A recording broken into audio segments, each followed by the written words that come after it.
you are thinking of admission to PhD, you want to contact your potential supervisor that you are interested in his work and would like to join his lab. But what exactly will you include in the email? What all pointers you should be keeping in mind if you are emailing to a person, especially somebody who is at a hierarchy for the first time? So I'm going to share all about that in today's video.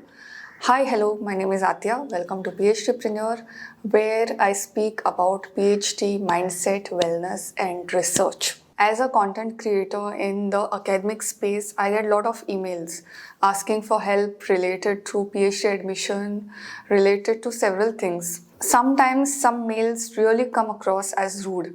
As somebody whom you are approaching for the first time, there are few things you need to keep in mind, and all that will be covered in today's video.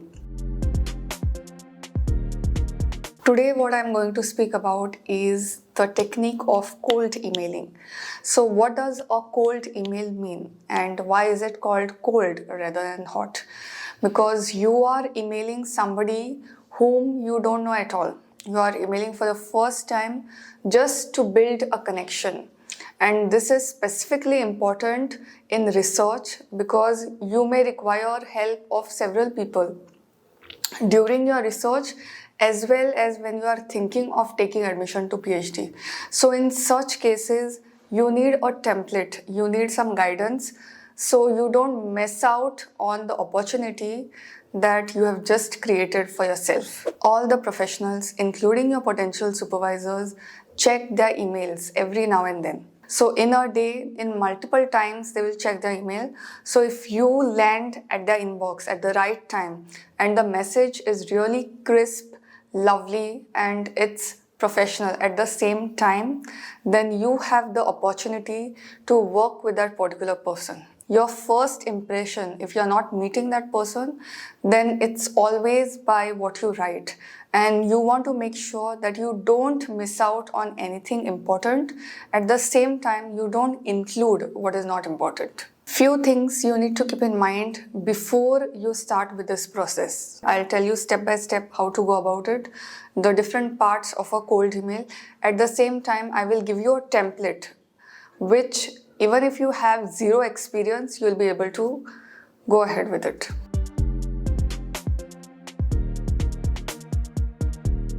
There's little bit of research that you need to do before shortlisting the supervisors. You will visit their LinkedIn pages to understand how the research is going on and which are the people that are following them. If you notice that in the feed or anything, they have their students, which it will be, if they are on LinkedIn, it will be.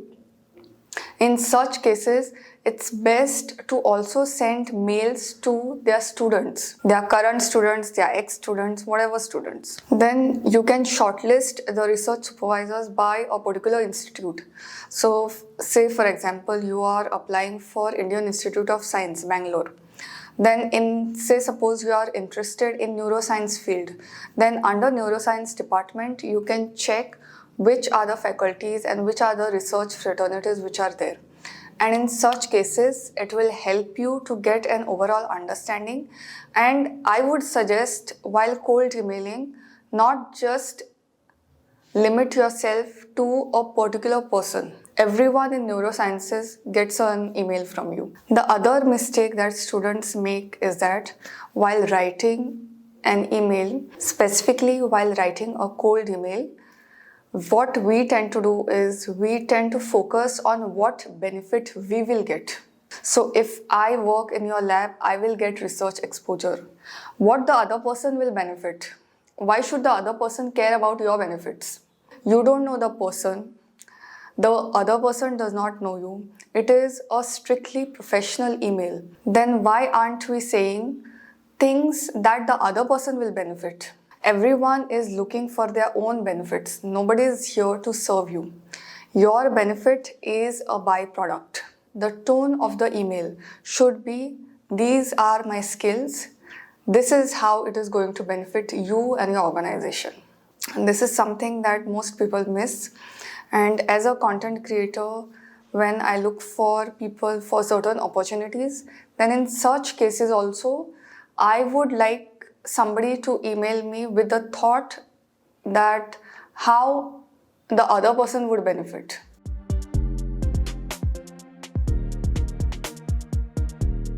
Coming to writing the email, the thing that catches the eye most is the subject, and you want to be as specific and at the same time as catchy as possible. I'm leaving 2 descriptions over here, 2 examples, and this is something that you can use. Limit it to 6 to 9 words or 60 characters. You can go a little bit above and beyond, but try to limit it in this framework. Even if you have signed up for any kind of alerts, whether it is Google alerts or any kind of newsletter, you will realize that the most thought goes on the subject, because the reader doesn't know what is there inside. He can just see the subject line. So you might as well make it so interesting that it really appeals to the other person. Now, when it comes to salutation, I've seen most of them use dear sir and dear madam, and maybe it's correct. I personally don't suggest using it. See, the other person you don't even know, then just calling dear sir and dear madam, it does not make the cut for me, and I don't find it logical or rational. So what I generally tend to do is, if I have to approach a person whom I don't know, I just write sir or madam with no other adjectives in front or behind. So these are some of the things. Apart from that, you can also say hello or greetings. These are also some of the really cool salutations to use. What I would not suggest using is saying hi, that person is not your friend, to whom it may concern or to whomsoever it may concern. That means we are not really giving importance to the other person. When you are in a position where you are approaching some hierarchy, somebody from a reputed institute, somebody who doesn't have to be in a reputed institute, in such cases it makes sense to be as formal as possible and get to the point. Moving on to the body of the email, we are done with subject, then with salutation. Now, what to say as your first line? So the first line students sometimes unfortunately write is, can you do me a favor? Why will anyone do you a favor? Isn't it? Okay. Then sometimes they say, I know you are busy, but then third time, let me introduce myself. These are 3 things, and I'm sure there are more also, but these are 3 things you should never say as the opening sentence. Why would anyone want to know your introduction? Just get to the point. In the end, I will share a template on how to exactly go about this. But for now, let's go through all the pointers that we need to be keeping in mind for writing an excellent cold email that will get you a response. So these are some of the things that we should be avoiding in the opening of the letter. Then what can we put? You can just put one sentence that my name is Aatiya Sheikh, I'm from Goa, and I need to take admission for PhD. I'm looking for opportunities in your lab. Or the second way to deal with it is, my name is Aatiya Sheikh, I'm from Goa, I have done my master's from biotechnology. Just brief, okay, just one liner. It may look like 3 sentences, but essentially it's one statement. You are just telling something about yourself. You are not including your percentage or your gold medals or anything in the first line. So we will come to that later. Then the next part you will do is part 2, which is about him. You can say that you have read this and this paper and you have really found it fascinating. You can say that you have read about this work in the newspaper and you have found it really useful, that it will create an impact on society. Or you can say that you have attended a particular seminar where that particular faculty or researcher was involved, whether online or offline, it doesn't matter. So it has really impressed you and you really want to contribute in the field. So there are 3 things that you are going to do or you are going to write in this. Either you can read some of their papers and cite it in paragraph 2, Or you can speak to one of their graduate or upper year students, some of their students, and you found that their profile is really good. Third, you will have to speak about one of their talks or seminars. So what I'm trying to say over here is give a reference of something else which links you to that person, whoever, at whichever hierarchy it is. You cannot speak directly. Have some reference, have something to speak about, and that will be the icebreaker.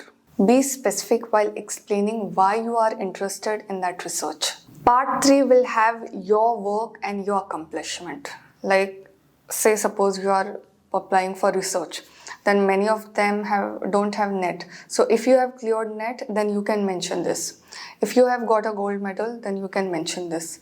In brief, not more than 2 to 3 sentences. So you can mention about your professional skills and you can mention about your soft skills. This is one thing that most students face. They are freshers, they have no experience, then how to approach.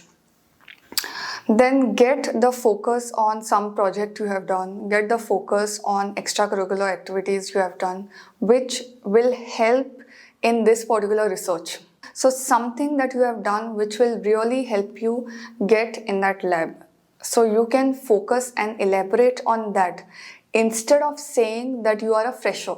Ultimately, after going through the profile, the person will ultimately come to know that you have 0 years of experience. But instead of saying from your mouth that you are a fresher, you can say that you have done this project, you have these skills which can help. If you have not done any project, then something that is linked to the seminar or something that you can state, and you can say that you are eager to learn. This is how you can end it. Now that we have covered all the 3 parts, essential parts, let's move to the conclusion. Conclusion will have a call to action. Call to action means you are slightly nudging the other person to get back to you, to see your resume, something of that sort. And this call of action, I would suggest, have 2 types: primary call of action and secondary call of action. In primary call of action, you can say that looking forward to hear from you. So indirectly, you are saying, I need your response, but you are putting it in a better language. Second call of action would be your resume. So whatever you could not say in your cold email, because cold emails are generally short, whatever you cannot say during that time, what you can do is put a resume which is full-fledged, which has all your attachments, all your achievements which are there, extracurricular related to research, your work experience if you have, all that.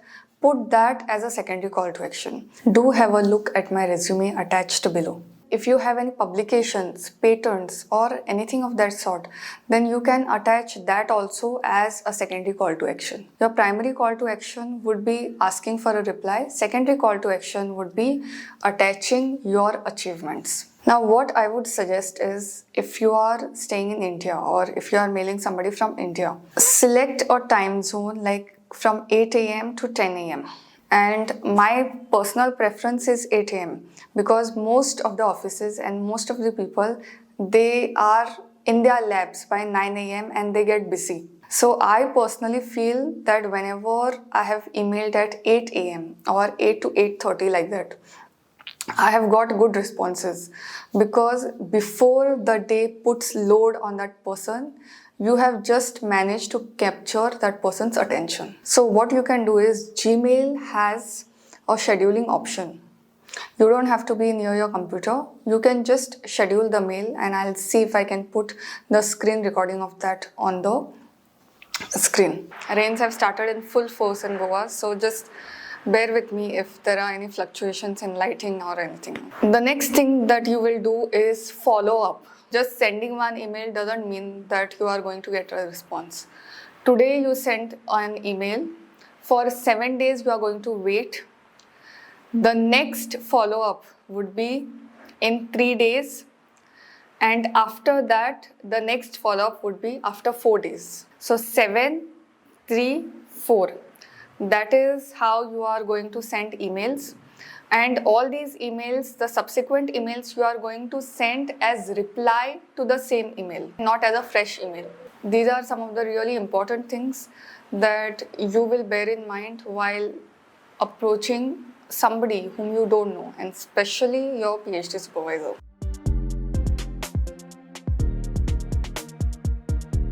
The next trick that I have for you is understanding the tone. Many of the times, the features of any kind of softwares or anything, they allow you to change the tone, whether it is formal, informal, casual. So if I just say hi, that is a casual tone. If I say dear sir, it's relatively formal. So there are some softwares which help you make the email better, and I'm going to teach you one of the aspects in a software called as word tune. It's free, it's not sponsored or anything, but it's really useful in understanding how you should go about writing the email. So you will write an email, paste it in WordTune, and see what all suggestions you come up with. WordTune also allows you to compose the email originally in the software itself, but I would suggest use your own brain and tailor everything to your liking. Then copy paste in WordTune and you will understand the suggestions that it gives. And let me take you through a brief tutorial. So the site that I want you to go after writing one is WordTune.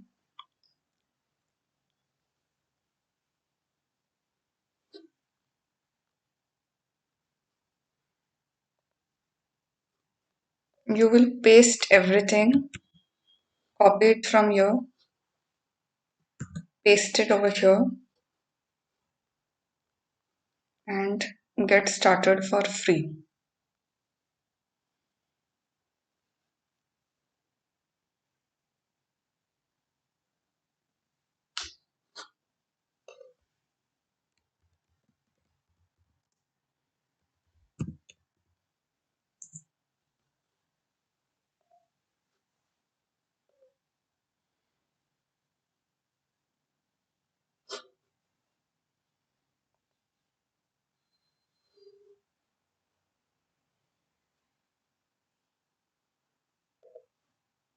It will ask for a sign up.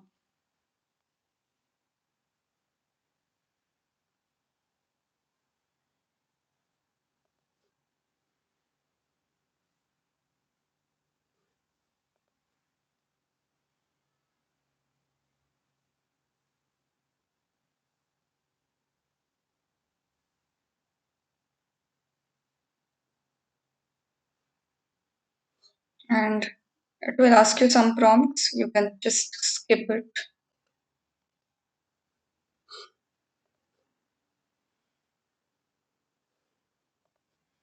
Go to editor. They have a Chrome extension also where you can do all this from extension. For this purpose, I am taking you to the document. Here you will put your letter, okay, and you will see what suggestions it gives. You can either go to a casual mail or a formal one. You can select this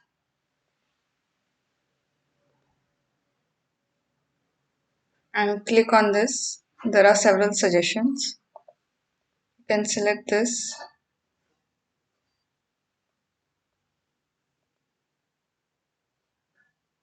click on the purple icon, and there are so many suggestions that you get. Okay, you can click on this and ask it to rewrite. So it will give you several suggestions. Okay, so this is one way where you can use AI technology to write your letter. And here also, whatever is highlighted in purple, it can show you suggestions for that. So, thanking you for your response. Now this won't be. We have not got response, so I'll keep it as it is. So this is how you can go for word tune editing. It's an excellent editor, and whoever writes mail or whoever writes these different cold emails to different supervisors, I would suggest you to go through this.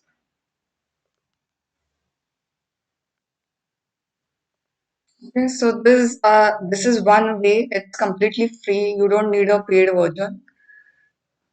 I encourage you to use this. The whole email would not be more than 250 words. It can be less, but not more than that. Then, secondly, if a professor runs a large lab, then you can also send emails to their students. And how you will know who are their students? You can follow them on ResearchGate. For ResearchGate, you will require a professional email. So if you are working anywhere, then you can use ResearchGate. Also, another option is if your supervisor is active on LinkedIn, then you, instead of cold emailing, you can directly message on LinkedIn itself. That's also acceptable. So you can see what works for you, and you can keep these options in mind while approaching. Now that we have covered everything related to how to draft a cold email, let me take you through a template which I have made it myself. I have not used ChatGPT for it. So I was telling about this. See, this is the salutation. This is the ending. You are starting off with, I hope this mail finds you well. My name is Aatiya Sheikh and I am from Goa. I have completed my master's in biotechnology. Then you come to part 1. I'm speaking about him. Then I'm speaking about myself. And then I'm giving my call to action 1, call to action 2. Okay, so you can, if you want, you can reverse it. I've kept it this way. So this is one way to write an effective cold email template.